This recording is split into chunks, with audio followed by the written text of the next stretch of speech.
Look at those words on the screen. It would have been better if that man had never been born. Wow. Look at it again. It'd been better if that man had never been born. Okay, you can look this way. There's things I'd hate to be labeled. I sure wouldn't want to be called a murderer. I've never murdered anybody. Or even an adulterer. Or a liar. Or a thief. But is anything worse than being called a betrayer? A betrayer. A traitor.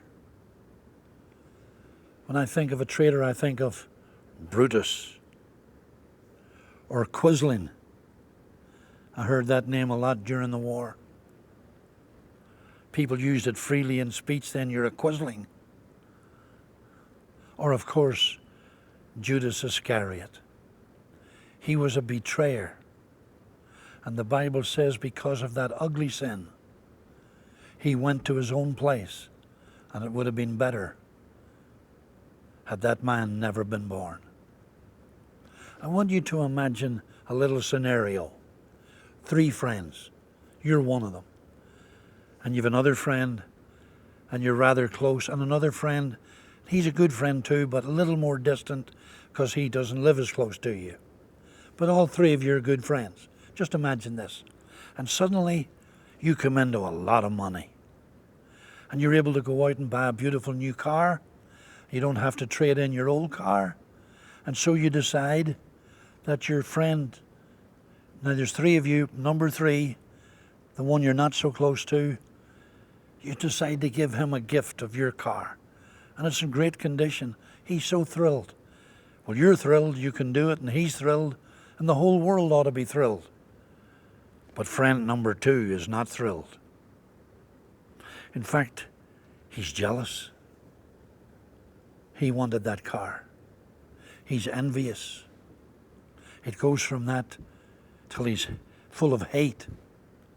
And it goes from that to starting to plan your downfall, even though all you did was being kind to a friend. But because it wasn't him, he starts to plot your downfall. Wow. He wants to ruin you, destroy you. And what's he do? Well, he makes up a whole lot of lies. He goes to the newspaper. Or maybe he goes to a lawyer. Maybe he goes to the police. Maybe he goes to some friends. But he gets as many people as possible that he can possibly reach. Ordinary people plus others like the police or lawyers.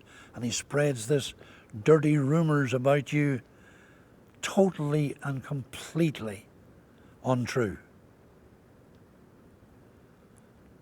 Do you know I had that happen to me? A man that I never did a thing to in my life except bless him. When I did something nice for somebody else, he got full of hatred. It was unbelievable. Went to the lawyer, went to the newspaper, went to the police. And you know, regarding Judas, it says, been better had he never been born.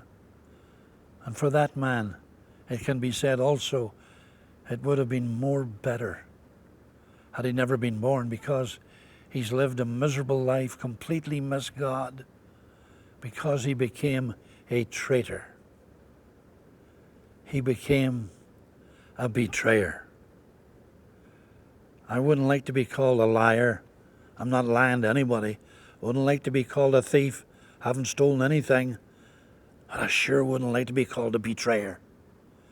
To betray deliberately an innocent friend, to concoct something against him which is totally baseless and factless, in order to destroy him and his wife and family and ministry, it takes an awful lot of demon possession to be in the place where you can do that. I had it happen to me, and why do I tell you this? This is a powerful point, and I don't want you to miss it, and I'm almost through. Wherever there is a Jesus in your life, there will be a Judas. This did not happen to me in America. It happened in Ireland. And the devil will try to attack you as God is blessing you. But look to the Lord and remember this. If you're ever out of jealousy or envy trying to destroy somebody, you will go to your own place, not God's place, but your own place. That means hell's fire. And it were better for you had you never been born. See you next time.